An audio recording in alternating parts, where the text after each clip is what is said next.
¿Cuál es el mantra de la física cuántica? El pensamiento crea realidad. ¿El mantra de? De la física cuántica. El pensamiento crea realidad. El pensamiento crea realidad. Bueno. ¿Vale? Pero si nos vamos a 600 años atrás, al príncipe Siddhartha Gautama Buda, tiene una cita súper famosa que dice: así como piensas, así es como eres. O sea que ya tenemos a Siddhartha Buda como el primer profe de física cuántica. Pero si nos vamos a las escrituras védicas, al Upanishads, año 4000 antes de nuestra era, es decir, hablando de hace 6000 años, hay un texto que dice: el ser humano es resultado de sus pensamientos. Esto es tremendo. Esto es tremendo. Es decir, mi realidad la creo yo. Entonces, ¿cuáles son mis creencias? Porque según mis creencias voy a crear mi realidad. Claro. Entonces la mente es ilimitada y cualquier creencia ya es una limitación que impones a tu mente, ¿no? Entonces sería como un desarrollo, un trabajo continuo de ir analizando qué creencias tengo y cómo puedo incorporar creencias nuevas que me potencien.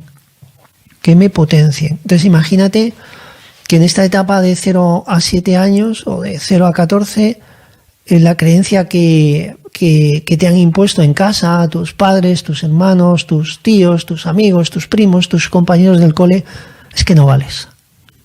Que no cantas bien, que no juegas bien al fútbol, que no vales para nada, que... ¿Vale? Imagínate que esa creencia está ahí en tu inconsciente. ¿Cómo es tu realidad? Pero, ¿y a esto se le da forma siempre siendo un niño o naces con un componente genético de predisposición de personalidad? No. Tenemos un componente genético que está diseñado para que nos adaptemos al entorno externo.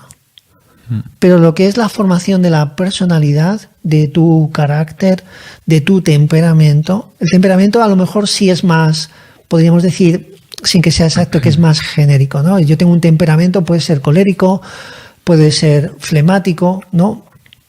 Bueno, tú tienes ahí tu temperamento, que esto sí podríamos decir que viene como de serie, pero luego tienes que desarrollar un carácter y tienes que desarrollar una personalidad, y en todo esto influye el entorno familiar donde nos educamos, especialmente nuestros padres. En esta etapa de 0 a 7 eso marca, eso te va a marcar.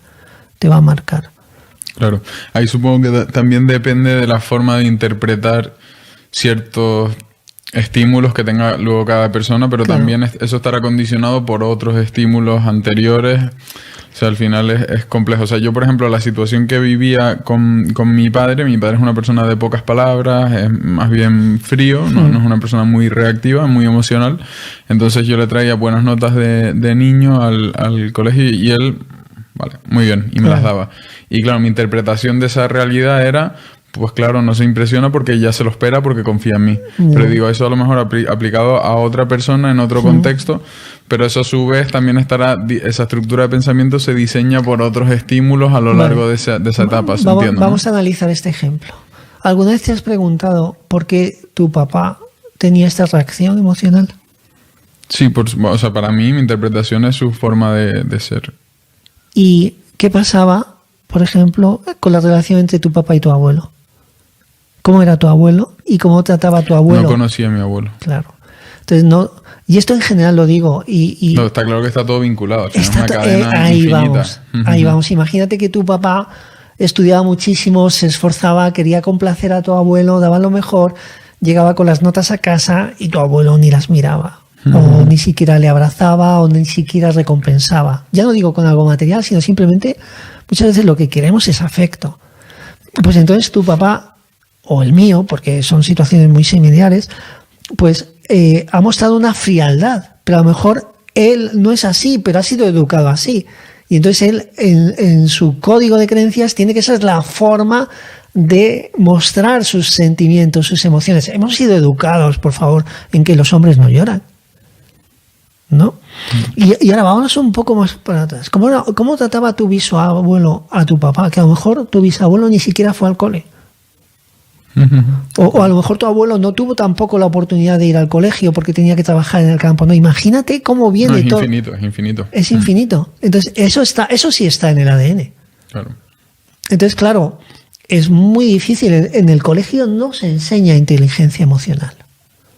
Y yo siento que tenemos que honrar a nuestros padres, tenemos que honrar a nuestros abuelos, a nuestros bisabuelos, porque ellos siempre han actuado en función de su nivel de conciencia en ese momento, ¿no?